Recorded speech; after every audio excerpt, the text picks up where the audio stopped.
¿Por qué crees que la gente entrena y no se le nota? O sea, eso está mal dicho. Digo, no está bien que yo diga, "Ay, esta persona entrena pero no se le nota". Sino más bien, ¿por qué crees que la gente que sí es constante, ojo, no que se esfuercen ni que hagan lo mejor posible, pero que es constante, es un hecho, y que no mejoran? Pues creo que pueden ser muchas cosas. ¿Cuáles cosas? Bueno, se me ocurre ahorita de primera instancia que entrenar no garantiza resultados.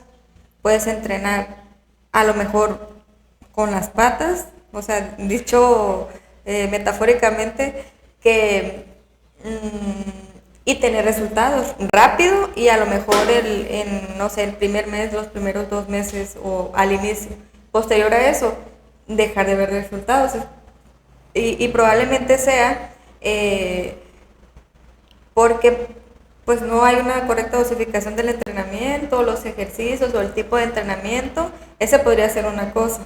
Obviamente que no es exclusiva, habrá personas que entrenan sin pies ni cabeza y hay resultados. Como se ha dicho en otros episodios, la historia lo cuentan los campeones. No podría decir que genética, pues, que ese sería el principal factor o el más determinante para tener o no tener resultados. Pero desde mi perspectiva o desde nuestra profesión, pues es algo muy, considero yo, importante para iniciar nomás. Llevas como desde el episodio 20 diciendo que la historia la cuentan los campeones y yo nunca había dicho eso en toda mi vida. No La historia la cuentan los ganadores.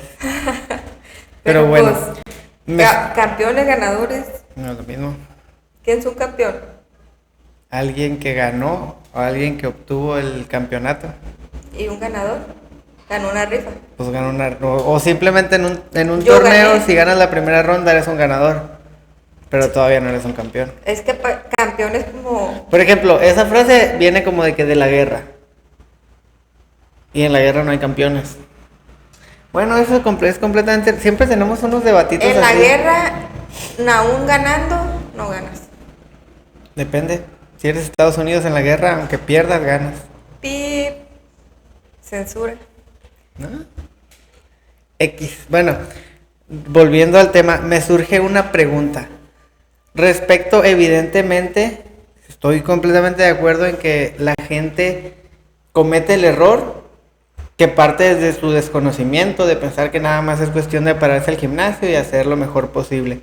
Que por motivos de salud está perfecto, pero ya siempre es mejor moverse que estar sin moverlo, sin hacerlo. El riesgo es menor el moverse que el simplemente estar sin hacer nada. Obviamente hay muchas consideraciones dentro de. Y que yo creo que hablando meramente del ejercicio físico, no creo que haya una diferencia entre entrenar, como dices tú, con las patas y entrenar de una manera óptima en cuestión de salud, nada más. Sí. Uh-huh. Pero básicamente me surge la pregunta, reitero, ¿tú crees que en en el entrenamiento general de las personas, qué es más común?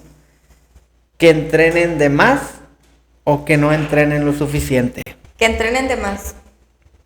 ¿Te ha tocado ver a gente que de verdad digas, esta persona entrena de más? Para el acondicionamiento físico. Sí, estamos hablando de entrenamiento tradicional, de estética, de gimnasia. No puedo... Sí, evidentemente sabemos qué pasa en el deporte y es muy diferente. Sí. O sea, mi mente se va directamente hacia, pero pues no estamos hablando de eso. No sé, o sea, de decir de que una persona no debe una persona que no conozca, que me la encuentre en el gimnasio un día así, o no. alguien... Pues es que no sabes cómo entrena la gente. Sí, pues pero no de sé. los casos que tú conozcas de gente que entrena y que se entrena a sí misma, ¿qué es más común? ¿Que entrenen de menos o que entrenen de más? De más, pero pues tampoco veo sus entrenamientos. Pero siempre... Defíneme de más. Más de lo que... Tómate. Más de lo... Ay, no sé. Es que estoy pensando. Siento que es examen y no sé qué decir. Sí es cierto que lo más común es, entre comillas, que la gente entrene de más, pero en un solo parámetro. Y es volumen. Ah, O también densidad. ujú. Pero, siempre digo pero porque, no sé. Es muchísimo menos común. Te diría que es casi inexistente. De entrenar de menos. ¿Quién entrena de más hablando de intensidad?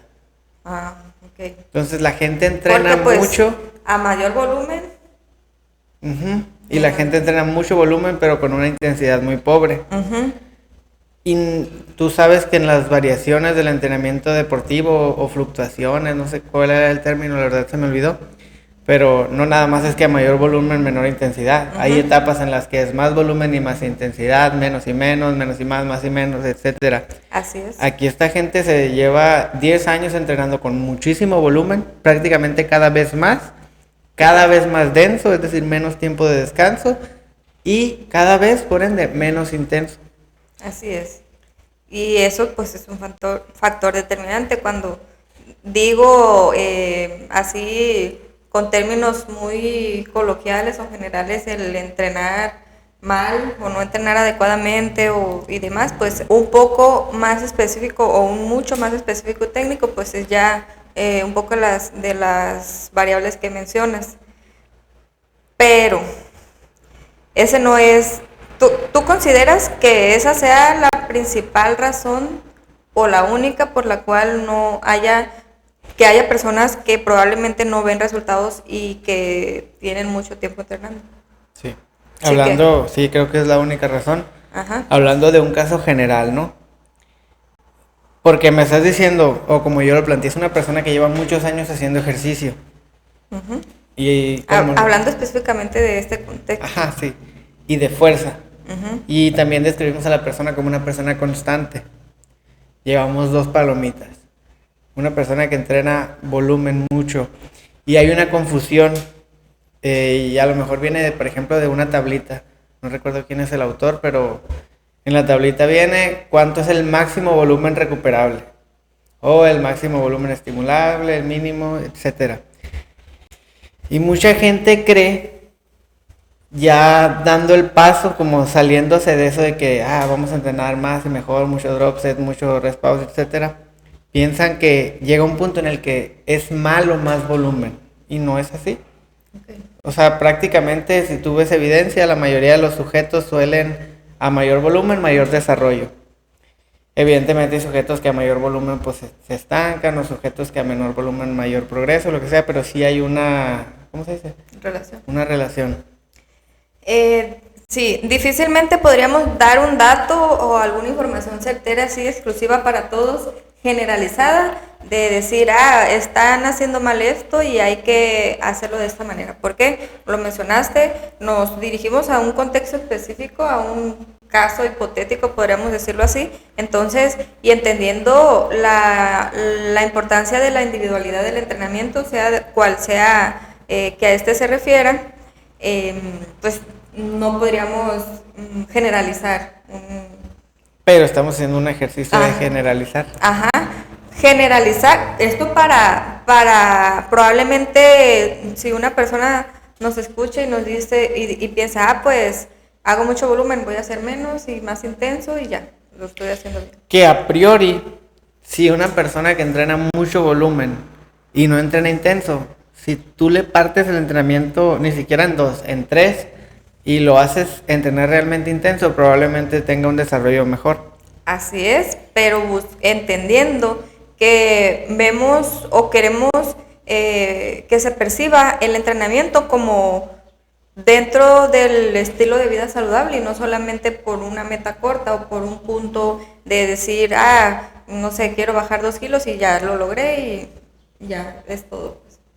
O sea, que sea sostenible a lo largo del tiempo el entrenamiento, no exclusivamente ya partirlo en 3 y ya los mejores resultados del mundo para siempre. Pero era nada más un ejemplo.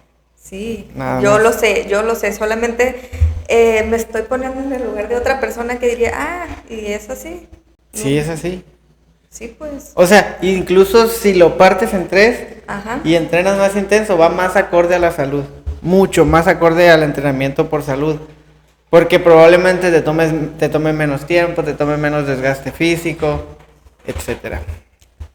Así es, pero hay muchos factores dentro de Pues sí, o sea, multifactorial. entonces por eso estamos haciendo un ejercicio de generalización. No estamos diciendo específicamente cada caso. Entiendo que estás como haciendo una labor de guardián, Sí. adelantándote. Sí, Ok. nada más. Entonces, quiero una respuesta concisa a la misma pregunta. ¿Cuál crees tú que es la razón por la que la gente entrena y no progresa? Así, o sea, yo también estoy de acuerdo contigo en esa parte de cada caso es diferente, pero sí quisiera hacer la labor completamente de generalizar en tu experiencia. Decir una sola cosa. Puedes decir varias, o sea, puedes decir, por ejemplo, yo te diría que entrenan mucho volumen con muy poca intensidad. Ahí dije dos cosas. Pues partiendo de ahí no fue como iniciamos, pero existe también los hábitos en general, porque no es solo entrenar al 100% y wow, sino alimentación, hidratación, descanso, recuperación, lo psicológico, que sería pues la salud mental, ¿no? Las diversas cuestiones que pueda presentar X persona, enfermedades. ¿Y cuál crees tú que es la más relevante?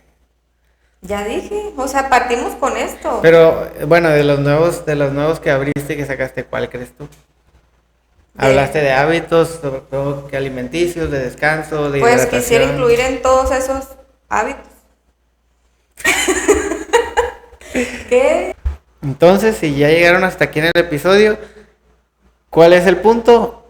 Probablemente si tú consideras que entrenas lo suficiente, tal vez estás entrenando de más en volumen y no suficiente intensidad, y tal vez no estás teniendo los hábitos que deberías para crear un espacio, un contexto en el que se propicie el desarrollo o la mejoría. Así es. ¿Cómo puedes tener la certeza de que es así o no? Pues acercándote a un profesional. Pasamos al siguiente punto, al cual lo titulamos en estas notas que tenemos aquí: enfocarse en lo que no importa. ¿A qué me refiero con esto? Ahí puse como que en un subtítulo: fisioterapia, nutrición. En lo que no importa, juré que había leído en lo que importa. No, dice enfocarse en lo que no importa, hablando de nutrición, de ejercicio, y apunté fisioterapia porque de ahí salió la premisa. En el contexto de nutrición, yo considero que hay partes en las que las personas se enfocan y que realmente no es tan importante como parece. ¿Y cuáles son para mí? Número 1, la cantidad de comidas al día. Hay demasiada gente estresada pensando en que tienen que comer 3, 4, 5, 7, 2 veces al día, cuando es completamente irrelevante como número, ¿no? Como dato. Ya en cada caso sí se vuelve relevante, pero cuando la nutrición se amolda a un contexto. Uh-huh. Y el otro caso que iba a decir, que ya se me olvidó. ¿De alimentación? Sí. El número de alimentos y los macros. No, la distribución de los macros es muy importante, sí. Pero creo, por ejemplo, que la distribución, por ejemplo, por comida, creo que mucha gente se carcome demasiado la cabeza con el hecho de que es que mis 7 comidas tienen que tener 30 gramos de proteína, etcétera, no sé cuántos gramos de grasa. Yo fui esa, que me dolía la cabeza, te he dicho, si no comía proteína animal en algún alimento. En alguna comida. En alguna comida. Y también el tema de las calorías, no como tal, obviamente el balance energético pues es de lo más relevante, pero precisamente me lo puso un compañero de la carrera en un sticker de preguntas que subí, que él mucho tiempo tuvo la percepción de que si no eran los 10 gramos que él quería, no le servía. Uh-huh. Y no es así, o sea, el balance energético, si bien es cierto que tú con una fórmula puedes hacer una estimación y a lo mejor bastante certera, pues definitivamente ningún día es idéntico al otro. Por más que tú hagas la estimación el lunes 1 de enero, el martes 2 de enero va a fluctuar tu cantidad de gasto energético. Y por eso mismo tampoco tendría que ser perfectamente exacta la cantidad de calorías que se ingieren. Sí, considero que por eso es importante concientizarse sobre la calidad de los alimentos y lo que consumes. A lo mejor no ser profesional o no ser experto en cuántas calorías tiene cada alimento, cuál sí, no, en qué momento y todo eso que mencionas, sino pues aprender. ¿Y cómo aprender? Pues en base a continuamente pues estar buscando comer de la mejor manera, a lo mejor no con un profesional, pero informándose y demás. Y en ese sentido, poder tomar decisiones correctas sobre al momento de elegir los alimentos. Y que más allá de ser tan estricto en relación a las calorías exactas o los gramos de proteína y demás que mencionas ahorita, tener la capacidad de entender que puede ser flexible el régimen de alimentación de una persona aún manteniéndose por el camino que se busca, ¿no? Si es un déficit calórico, normocalórico, superávit, lo que sea, pues en ese sentido. Creo que eso sería como que lo contrario al enfocarse en lo que se importa verdaderamente en relación a la alimentación. Y mencionas la parte de informarse, ¿no? Y también hemos hablado en este podcast acerca de lo difícil que puede ser para una persona que es bombardeada con información, pues todas las diferentes opiniones que suelen ser, o que existe muchísima malinformación, desinformación, ¿no? Y que sí es alarmante.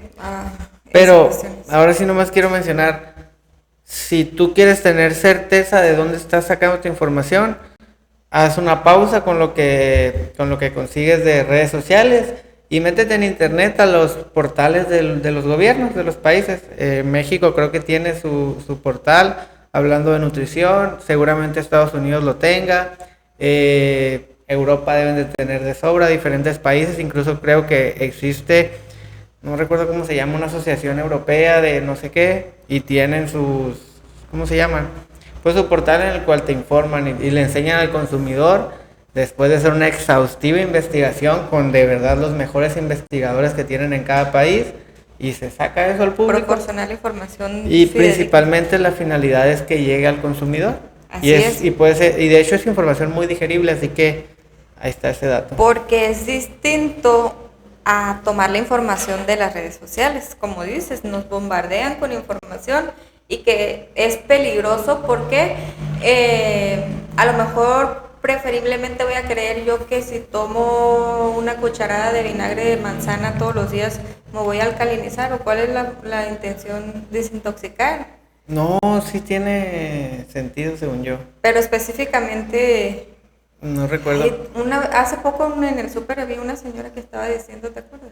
No, pero no era de eso, o sí, no recuerdo. Pero como tal, digamos que sí se puede tomar el vinagre de manzana en ayunas y tiene sentido, pero se le ponen expectativas de más. Sí. Yo ahí no... A lo que iba yo es verlo como lo tomo y adiós, o sea, producto milagro. Pero es que eso ya es, como tú lo dices, viene de redes sociales.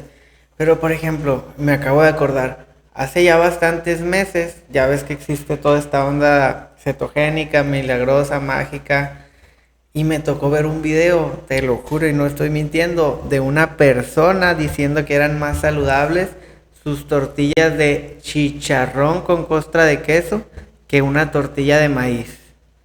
Y literal era chicharrón triturado en el sartén sobre una capa de queso, y ya que el queso se dora se vuelve como una tortilla y la persona lo agarra y todavía le mete chicharrón completo y no recuerdo qué más, y decía que esa tortilla era más saludable que una tortilla de maíz o de harina. ¿Y cuál era el sustento? Nada. No, pues cetogénico. Cetogénico.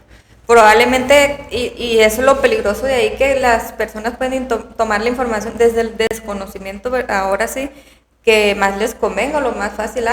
Por ejemplo, un compañero del trabajo platica que en alguna ocasión su papá tenía un régimen de alimentación por un padecimiento que tenía, y le indicaron una tortilla de maíz. Y hacía las tortillas, y así la tortilla. Y decía, estoy cumpliendo con el régimen. Pero pues, Y no, quién sabe si la persona lo hiciera desde la ignorancia, desde la viveza. quién sabe, eso sí. Porque a lo mejor para nosotros es muy evidente, ¿no? Que, pues es que es comida y se mide por cantidad, no por número, por unidad.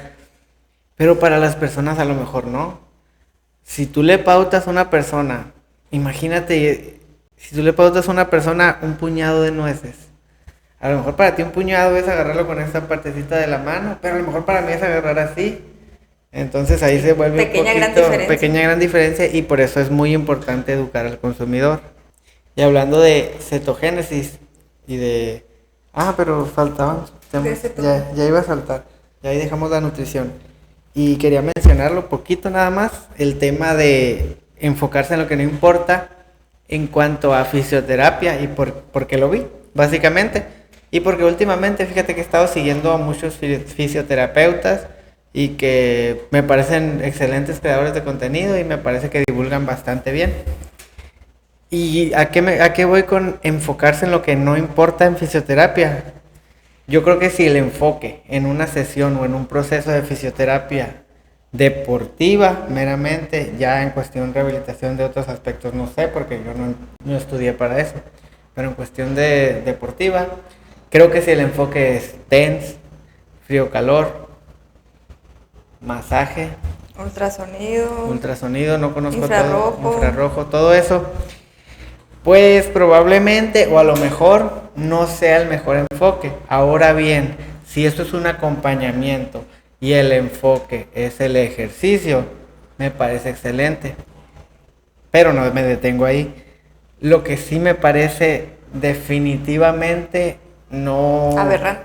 No aberrante, no, simplemente enfocarse en algo que no importa, es los paquetes de sesiones. Tú eres maestra de rehabilitación y masaje. ¿Sí? ¿Por qué me vas a sacar? No me gusta masaje. De rehabilitación y de readaptación, por favor. Tú eres maestra de rehabilitación y de readaptación. Y yo quiero preguntarte desde un punto de vista curioso. Tú puedes saber, después de un diagnóstico, que necesitas 12 sesiones. Definitivamente no. Seguramente... ¿Y qué tal si me aliviano en las 6 y le vas a poner las otras 6 porque ya las vendiste? Suena bonito y conveniente. Suenan chilo para lo mejor los fisios a garantizar que el cliente se va a quedar. Se va a quedar, ajá. Pero difícilmente, o sea, a ojo de buen cubero, pues sabes que si una persona tiene una rotura de ligamento cruzado anterior, pues vas a tener una relación con él, va a haber trabajo. Pero un esguince, no tienes idea de si se va a mejorar, o sea, cuánto va a mejorar de sesión a sesión. Y lo que dure, o sea, dura 5, 10, 20, 30, 40, pues no puedes saberlo. Es como, imagínate ir al psicólogo y que te vendan un paquete de 20 sesiones, y qué tal si... Si el psicólogo me vende un paquete de 20 sesiones y me sale más barato, encantado. ¿Por qué? Porque mira, si te alivianas, te siguen saliendo más baratas las de ya de soltarte. Sí, cierto. Y si no te alivianas, compras otro paquete de otras 5. Sí, pues esto dicho, única y exclusivamente dicho como el ejemplo de las sesiones de fisioterapia, que sí, como si te garantizara en 10 sesiones que ya te alivianaste, que ya no estás triste ni nada de eso. Imagínate que tú eres un cliente que tuvo una experiencia en la que tuvo un esguince. Y con un fisio de primer grado, no sé, el que sea, es un ejercicio de... Pues en base al grado podrías más o menos saber cuántas... Pero ahora que te termine de explicar el ejemplo vas a entender que es irrelevante. Tuviste un esguince de grado 1.3 en el tobillo derecho y fuiste a un fisio y te sientes completamente listo y capaz después de 7 sesiones, no sé, de 3 semanas y media, 2 sesiones por semana y listo. Tienes no una recaída, sino una repetición, pero en el tobillo izquierdo ahora. La misma lesión, haz de cuenta, exactamente 1.3, tobillo izquierdo, pero ahora vas a otro. Tú tienes el antecedente de que con 7 sesiones mejoró muchísimo y volviste, ya no tuviste que ir más veces. Y llegas y te dicen, no, te tengo que dar un paquete de 12 sesiones. ¿Qué haces? Pues voy al otro. No está, ya no existe.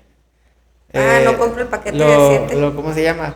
entró a una empresa multinivel y le está yendo Pero mejor. depende, o sea, porque si soy un cliente que desconoce completamente, voy a decir, no, pues con 7 me aliviano, pero ¿qué me garantiza que la intervención es exactamente Sí, sí, igual sí. de efectiva o no? Y los mismos agentes físicos o ejercicios y demás, manera de rehabilitar, entonces no podía saberlo. Pero definitivamente como consumidor como que tú te vas dando cuenta, ¿no? De que, es que el fisio anterior como que desde la primera sesión me vio y me dijo, te veo el miércoles. Llegué el miércoles y otra vez pruebas de funcionalidad y te veo el lunes. Y así hasta que no me dijo, ya estás bien, nomás vente el otro jueves para revisar que todo esté bien y fuga, fierro. Y el otro Y el ya otro es de está. que, esto es para 12 sesiones. Como que dices, Ujú. pero es que es tanta la cultura de que sí es muy presente eso de que paquetes de 4, de 6, de 8, Aprovechar de la 10. ganga. Y ya que te alivian la lesión, te dicen, pero te voy a dar mantenimiento. Y te dan un masaje de descarga primero en las piernas. Y luego te quedan todavía 4 sesiones y te dan descarga de todos los músculos de tu cuerpo. Si se entrena adecuadamente, no deberías recibir masaje de descarga. Pero bueno. ¿Qué? No voy a decir nada. ¿Qué? Di. Yo tengo la opinión de que ni siquiera entrenando inadecuadamente se necesita un masaje de descarga. Pues que se siente chilo. Pa' gusto. Pero es que eso es completamente Es subjetivo. subjetivo. Para ti. Para mí, yo odio los masajes y a lo mejor por eso, no nada más yo me atrevo a decir de que los masajes para mí son irrelevantes, entendiendo que hay otras mejores alternativas, sino que a lo mejor este desagrado que yo tengo hace que no quiera que no me den masajes y busque la razón por cómo justificar que a la gente no le den masajes. Es como dices, en dependencia del enfoque. Obviamente que hay mejores opciones y la mejor opción ante cualquier lesión, obviamente, en dependencia el grado, el tipo y el momento de la lesión en su recuperación, pues no hay mejor manera de rehabilitar que el movimiento. Más o menos, pues en relación a todas estas cuestiones que menciono. Pero pues puede ser un acompañamiento, al igual que otros agentes que pues no nos vamos a meter más en eso, creo yo. No sé si Pero es que a mí, aunar. yo nada más quiero mencionar que si tú vas con un fisio y te da masaje, te va a encantar. Vas a querértela llevar ahí. Sí, pues, y ese es el negocio. Pero si vas a un fisio y no tiene que sus mancuernitas, que sus pelotas, que sus ligas, ¿qué? Bandas. Si vas con un fisio que tiene un enfoque deportivo Ajá. y no tiene cómo hacerte esforzarte aparte de tu cuerpo y una camilla, o ¿cómo se llama? Mesa de masaje. Una mesa de masaje. Camita, ¿sí? Si nomás tiene eso, toallas y piedras calientes y máquinas de muchos colores y sabores, pégale sprint, o sea, vámonos. si el esguince fue en el derecho, vete brincando en el izquierdo, pero yo creo que ahí no es. Bueno, y ya por último como entrenamiento, pues la verdad no creo que sea, ya lo hemos dicho demasiado, que es enfocarse en lo que no importa. Y regreso al tema de los cetogénicos para pasar al siguiente, la falacia de autoridad. ¿En qué contexto? En todo. O sea, en nuestro contexto, pero la falacia de autoridad aplica en todos los casos. Sí, pero ¿en qué lo vas a dirigir, pues? ¿Hacia dónde? Hablemos de lo que sea. A ver. Mira, la falacia de autoridad por concepto es creer que alguien tiene la razón o presuponer que alguien tiene la razón porque esa persona ya lo logró, porque esa persona nació con esa ventaja, porque esa persona lo que sea, pero está en un nivel más alto. Por ejemplo, ¿a quién le comprarías un curso de cómo volverse rico? A un rico. ¿A quién le comprarías un curso de cómo poner un restaurante? Al que tiene un restaurante. ¿A quién le comprarías una rutina de entrenamiento? Al no mamado. Al mamado, pues. ¿A quién le comprarías un curso de canto? Pues un cantante. ¿Y tú quién crees que tenga mayor mérito? ¿Alguien que nació con el oído, ¿cómo se llama? ¿Oído absoluto? O alguien que desarrolló la capa. ¿O alguien que canta de la chingada pero lleva 10 años estudiando música porque pasó de cantar horrible a cantar mal? Sí. ¿Quién probablemente te puede instruir mejor? El que canta horrible. ¿Por qué? porque se ha preparado para enseñar. Es ahí, por ejemplo, y que pasa mucho en todas partes, los entrenadores, no nomás del gimnasio, deportivos, que se ponen frente a un equipo porque en sus tiempos eran buenos o tuvieron resultados. O eran los únicos que lo practican. Es exactamente eso, ¿no? Y que se da, pues, ya lo hemos dicho también mucho, tenemos muchos intrusos en nuestra profesión y que está manchada por ese tipo de cuestiones que si bien, qué bueno, que bien que tuvo un currículum deportivo exitoso y demás, pero pues no precisamente, bueno, en absoluto debería considerarse que por esa razón pues ya es óptimo u óptima la persona para estar frente a un equipo deportivo. ¿Dónde sí es relevante tener a una persona o que sería muy eficiente tener una persona que su única preparación es su experiencia? A lo mejor en la parte táctica. Nadie va a entender lo que es la competencia de taekwondo como alguien que lo llevó a su máximo nivel. Que claro que va de la mano, pero pues no es exclusivo, pero no debería es que verse de esa manera. Yo lo que digo es que no porque tú seas excelente en táctica vas a poder llevar una planificación de entrenamiento porque Así desconoces completamente. Si tú te vas al fútbol, la cara del entrenador, el que es el rostro, suelen ser exprofesionales. El que no jugó es muy raro, ¿no? Pero sí pasa, pero es muy raro. Sí, sí. Pero ellos no les dicen a los jugadores, vamos a hacer esta carga en el gimnasio. Tienen sus preparadores. Y ni siquiera se meten, yo creo, apenas y lo ven. Tienen a su experto en cada área. Pues ahí sí, en un mundo ideal, pero pues Pero es que entendemos que aquí... No, pero déjame te explico. Es un mundo ideal. O sea que él hablando de profesionales, pues está chilo, así, que padre que tienen esos formadores y demás, pero en los equipos aquí de nuestro barrio y demás, o los cercanos o en el país inclusive, no profesionales, pues obviamente que no tienen alcance a 3 preparadores físicos, tácticos, el de la experiencia, etcétera, pero etcétera, etcétera. es tan simple y sencillo como quién está mejor preparado para entrenar a personas que buscan desarrollarse. Desarrollarse, ¿qué? Pues capaz, desarrollarse, hacerse Pues mejor. los que están preparados, Hacerse formados. mejor beisbolista. Entonces quítame al que nomás tiene para aportar en lo táctico. Así Y es. que muchas veces ni eso, porque tú y yo sabemos que sobre todo, por ejemplo, en un deporte individual, el talento se va a anteponer por 10 al que tenga la mejor estrategia, la mejor táctica y la mejor preparación. Entonces, si tú me dices, no sé, dime un deporte individual, que no sea atletismo, que no sea taekwondo, porque ya lo dije. Karate. Que no sea un arte marcial. Dos. Terofilia. Halterofilia. Si tú traes a alguien que nació, simple y sencillamente nació para hacer halterofilia, y alguien que no, y el que no lo dio todo, tuvo a los mejores preparadores y tal vez siempre fue bronce, y este que nació no hizo nada más que ir y ganó el oro.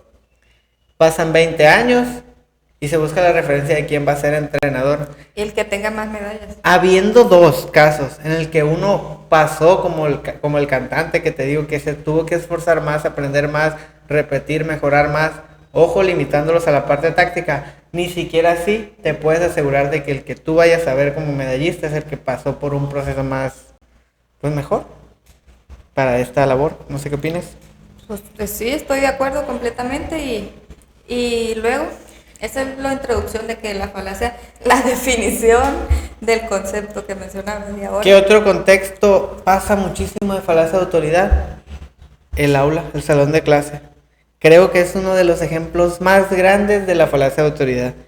¿Cuántas veces no me ha tocado a mí estar en un salón de clases desde pequeño y preguntarle a la maestra de biología sobre política? Y obviamente como ella está enfrente del aula, ella tiene un peso mayor, hay una falacia de autoridad. Pero ¿qué tal que mi opinión de pequeño está formada por mi papá? Que a él sí le encanta investigar y tiene su preparación en esa línea, o no tiene la preparación, pero está muy metido, y que seguramente lo esté más que la maestra. Pero ahí en el salón de clases, para mí, que no tengo el concepto y la herramienta de entender qué es la falacia de autoridad, voy a caer en ella y voy a creer que esta persona tiene la razón. Así es, así es. Estoy de acuerdo. ¿Tienes algún ejemplo? De otra frase. Por los papás. Hace poquito vi un hilo del Twitter de Instagram. Thread, ¿No? thread, creo que sí. A la bestia, no sé si ya había dicho esa palabra en mi vida Nomás has dicho el Twitter de... en Threads. Y vi un tweet que decía, a los adultos mayores les ofende que no les permitas ofenderte.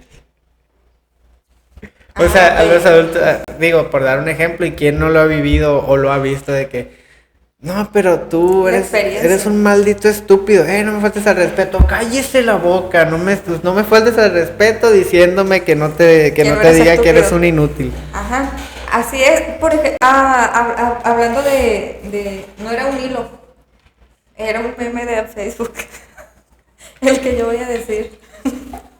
Me acordé cuando el David nos dijo, ¿quién ve Facebook? Pero bueno, yo lo veo. Yo también. Decía, cuando una persona me quiere dar un consejo y veo que su fecha de nacimiento empieza en 20, o sea, en 20. Y ponía a esa persona que lo compartió, aprende a limpiarte la cola mejor. Y yo dije, o sea, ¿qué relevante es? La edad. Sí, la edad, que espero que nada más sea así de cura, ¿no? Pero es irrelevante completamente porque podrías recibirlo. No conozco a la persona, no sé, no conozco a la persona, pero te diría que sí hay gente que lo cree y lo cree firmemente. Que la edad es un factor completamente relevante para entender quién tiene razón o no. Y yo creo que difícilmente, porque hablando de esta falacia de autoridad, ¿cuántas veces ahora yo he recibido de alumnos que dicen, es que tal maestro o maestra dijo esta cosa y yo creo firmemente que no es así? ¿Y le dijiste? No. Es muy... Pero tú sabes que ya a mí no me importa, o sea, yo sí hablo en las clases, no estoy de acuerdo en algo, lo digo. Y me he llevado actitudes que considero grotescas por parte de un maestro, en el sentido de que tú mencionas no estar de acuerdo y te llevas una humillada. Y que a lo mejor para ti no es una humillada, o si lo hubiera hecho un compañero no es una humillada. Para mí, a mí sí me ha pasado. Como todos estamos en una falacia de autoridad dentro del aula, lo que diga el maestro es como que... Y si no estás de acuerdo, te callas, ya lo comentarás con tus compas afuera. ¿Y qué pasa? Es una realidad, ¿no? ¿Y por qué estaba diciendo esto? Por la persona que compartió y que puso limpiense la cola. Sí. Y a mí me tocó, cuando yo estaba... unos años atrás me tocó impartir, y no se me olvida, fue lo más que hasta la fecha profesionalmente me ha causado más... impacto. Sí, más impacto, frustración, miedo, todo lo que se asemeje. Me tocó impartir un taller a profesores de educación física, de educación básica. Yo, pues, morrita, y pues todos ya mayores en su totalidad, sí, en edad y pues en experiencia dentro de su ámbito.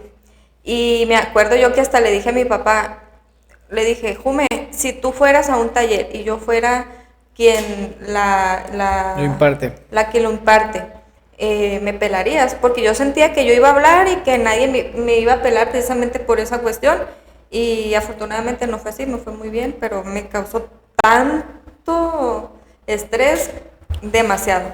Y pues era la única cuestión, ¿no? Que yo me sentía más pequeña porque era a la inversa esta cuestión. Sí. Y así. Tengo un consejito y una vez te lo platiqué. Yo no creo en absoluto que la experiencia en la vida meramente sea un factor que sea relevante para ver quién te puede dar un mejor o peor consejo. Ahora bien, yo creo que la experiencia sí tiene mucho peso, pero partiendo desde el punto en el que yo tengo 24 años y tengo 8 años de experiencia en el gimnasio, pero tengo 24 años. Si yo me paro con una persona de 60 que no tiene nada de experiencia, hablando nada más de experiencia, ¿no? Pues tengo más experiencia yo que esa persona. En eso. En eso. Ajá, exactamente. No quiere decir que tu profe de biología sabe más de política. Sí. Dices. Es que eso estoy explicando. Y el consejo que yo les doy es que, número uno, la experiencia, claro que es un factor, pero nada más la experiencia en el ámbito. Y número dos, la inteligencia es para mí, no sé cuál sea la definición de la RAE ni de diferentes autores, pero para mí es la capacidad de resolver problemas. Pero no estoy hablando de problemas como de que se te quedó tirado el carro y que tan rápido agarras una varita, le echas líquido y no sé.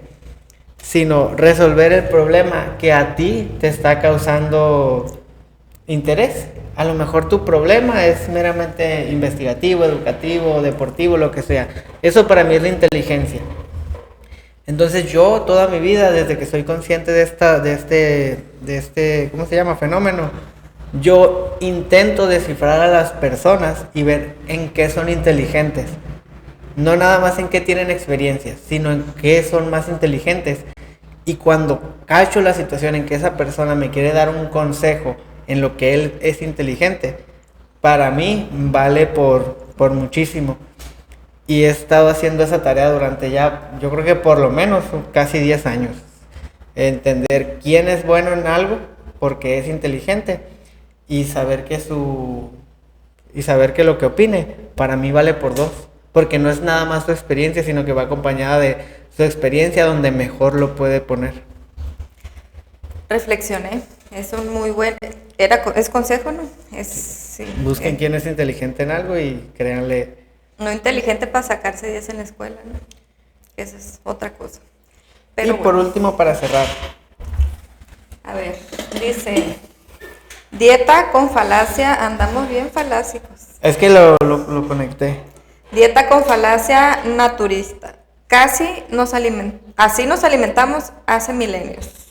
La falacia naturista no nada más aplica en la alimentación. La falacia naturista es pensar que como así se hacía antes, está bien. Y no es para nada cierto. Venimos de un antecedente bastante pedorro. Bueno. Realmente, pues en la vida, la esperanza de vida antes era de 30 años. Entonces no podemos decir que lo que se hacía antes era mucho mejor que ahora, porque pues los resultados ahí estaban. Y nada más quiero entregarles a las personas como herramienta. Se van a topar con muchos TikToks de así se alimentaban tus ancestros, pura carne y frutos rojos. Vayas, pues es lo que había, es eso, te mueres. Es como si te quedas en una isla desierta y nomás hay coco, pues comes puro le chingas. O, bueno, no. ¿Qué? Pues si estás en una isla desierta va a haber marisquito, con que haya limón, señor. Si no hay, vale, la cortes en sal. Con naranja. Lo cortes en sal. Pero no es no por curtido. Por el sabor. Para que esté bueno. Sí, pues, pero pues ahí ya es lo que hay. O sea, ¿te imaginas estar en una isla desierta? Que más bien era Cancún. No, eso qué. Pero que ya no haya salsitas. A lo mejor y te pues aprendes y las haces. ¿Con qué? Chiltepín. No va a haber. Sí va a haber. No, no es tropical, o sea, yo creo que en una isla desierta, por ejemplo, ¿te acuerdas que vimos Lost? Como que ya si tú te sobrevives y te instalas y tienes acceso a lo que tienes, una navaja, un encendedor, botellas, lo que quieras, ya no es un problema sobrevivir, sino sobrevivir de la mejor manera. Te puedes agarrar un jabalí, puedes matar pescados, puedes agarrar ostras, lo que quieras, fruta. Está bien, o sea, no vas a sufrir y luego sal para tirar para arriba.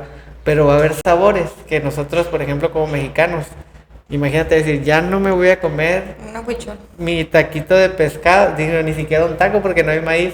Ya no me voy a comer este pescado con salsita, con pico de gallo. Pues sí, pero en ese momento es irrelevante completamente el sabor. No, yo creo que después de un año ahí, ya pues vuelve... Sí, pero... en los hicieron su respectiva cosecha de tomate y lechuga y todo. ¿De dónde sacaron las semillas? ¿Quién sabe? Pues venían en un avión y había una... ¿Cómo se llama? La escotilla donde tenían un chorro de comida. A lo mejor ahí había. Entonces. Pero en pero en fin, ¿qué era? Falacia naturista. que no solo viene del... No porque algo se haya hecho. Y luego también, ¿sabes en qué otro ejemplo existe? Nunca has escuchado que dicen, esto es completamente natural, este té es completamente natural, no está orgánico. Orgánico, natural, no está lleno de químicos, no está hecho en una fábrica y que no está relacionado, ¿eh? No está relacionado que sea natural con que sea beneficioso para la salud.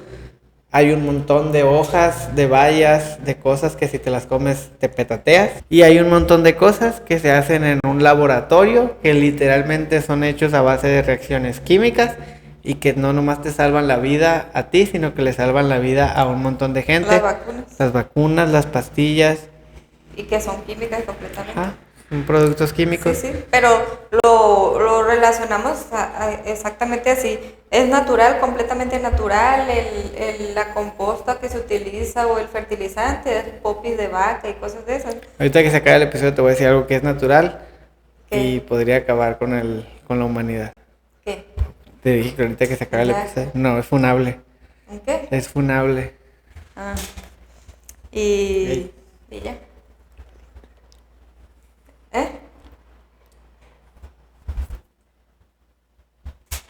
¿Listo eso? Pero ya No dije eso. Yo pues ya, el que sea trucha va a entender a qué me refería con eso que dijiste. Bueno. ¿Y ya? ¿Algo más que decir? Pues no. Vayan a ver el episodio anterior. Y todos de uno por uno. Pero primero el episodio anterior. Y suscríbanse. Les vamos a pedir de favor que si van a ver episodios anteriores, vean el más reciente primero y se van bajando. No lo hagan al revés. ¿Por qué? Por favor. Sí, porque es más probable que si alguien ve uno reciente, reviva y caigan más vistas, a que si ve el primero. Ok, ya lo saben, hagan lo suyo. Al revés.